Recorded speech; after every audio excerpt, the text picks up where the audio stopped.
రాష్ట్ర ప్రభుత్వం హైడ్రా పేరుతో హైదరాబాద్ లో ముఖ్యమంత్రి రేవంత్ రెడ్డి అలజడి సృష్టిస్తుందని బీజేపీ ఎంపీ ఈటెల రాజేందర్ విమర్శించారు. 3 నెలల పాటు హడావిడి చేశారని, ఇప్పుడు మూసీ నది పరిధిలో ఇళ్లపై పడ్డారని ఆరోపించారు. కబ్జాకాండపై ఫిర్యాదు చేసిన పోలీసులు పట్టించుకోవటం లేదన్న ఈటెల 25 మంది గుండాలు నిత్యం హడావిడి చేస్తున్నారని అన్నారు.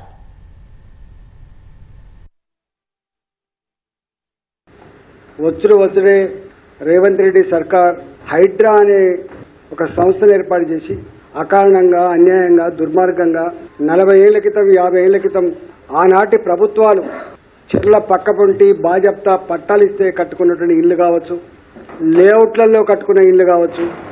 నేను చాలాసార్లు చెప్పినా, మళ్ళీ చెప్తున్నా, ఆనాడు భారతీయ జనతా పార్టీ హైదరాబాద్కు వలస వచ్చే పేద ప్రజానీకానికి గూడు కావాలి, వాళ్ళు రెక్కల కష్టం మీద బతికే వాళ్ళు ఇళ్ళ జాగాలు కొనుక్కునే స్తోమత లేదు, ఇల్లు కట్టుకునే స్తోమత లేదని చెప్పి ఆనాడు మా టైగర్ నరేంద్ర గారు మొదలు పెడితే స్వయంగా నాయకత్వం వహించిన బద్దం బాలరెడ్డి గారు కావచ్చు, దత్తాత్రేయ గారు కావచ్చు, మా నాయకులంతా కూడా పేదలకు అండగా ఉండి ఆనాడు దూర ప్రాంతాలు, హైదరాబాద్కు దూర ప్రాంతాలటువంటి మామూలు గవర్నమెంట్ ల్యాండ్లలో గుడిసెలు వేయించిన చరిత్ర మీ అందరికి తెలుసు. ఈ హైదరాబాద్లకు ఎట్లా అండగా ఉందో మీరు చూసిండ్రు. దాంట్లో ఎంత ఒత్తిడికి లోనైందో 3 నెలల కాలం పాటు నేను సాక్షిని.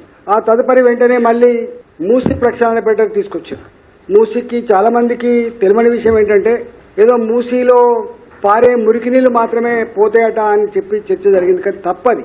మూసీ నది ప్రక్షాళన జరగాలంటే మూసీకి అటువైపు ఇటువైపు 300 మీటర్లు, అంటే 1000 ఫీట్లు అటు 1000 ఫీట్ ఇటు ఇళ్లన్నీ కూలగొట్టి ఆ భూములు కూడా గుంజుకొని మల్టీ నేషనల్ కంపెనీలకు కట్టబెట్టి మల్టీప్లెక్స్ కట్టాల్సిన అక్కడ లేకుండా వాస్తవంగా ప్రజలు తప్పుదోవ పట్టించి మళ్లీ మూసి అటుపక్క ఇటుపక్క ఉన్న ఇల్లు కూల్చే సందర్భంలో అప్పుడు కూడా నేను భారతీయ జనతా పార్టీ బాధ్యత కలిగిన పార్లమెంట్ సభ్యుడిగా, మా పార్టీగా వాళ్ళకు కూడా అండగా ఉన్నాం. మేము కొన్ని వందల దరఖాస్తులు రోజు వస్తున్నాయి. మా ప్లాట్లు గుంజుకుంటున్నారు, మా ఇల్లు కూలగొడుతున్నారు, మా మీద దౌర్జన్యం చేస్తున్నారు అని చెప్పి ఆ దరఖాస్తులు వచ్చినప్పుడు నేను స్వయంగా నాకు తెలిసిన మల్కాయిరి కలెక్టర్ కి ప్రతి నిత్యం ఫోన్ చేసి వ్యవస్థ మీద నమ్మకం పోతుందని చెప్పి ప్రతి నిత్యం చెప్పి, ఇది వ్యవస్థగా పనిచేస్తలేదు, వ్యవస్థ పేదలకు అండగా ఉండట్లేదు, వ్యవస్థ ధర్మాన్ని కాపాడే దాంట్లో లేదు, వ్యవస్థ ఒత్తిడి లోనైతుంది, వ్యవస్థ అధర్మానికి పోయే ప్రమాదం ఉంది అని చెప్పి అర్థమై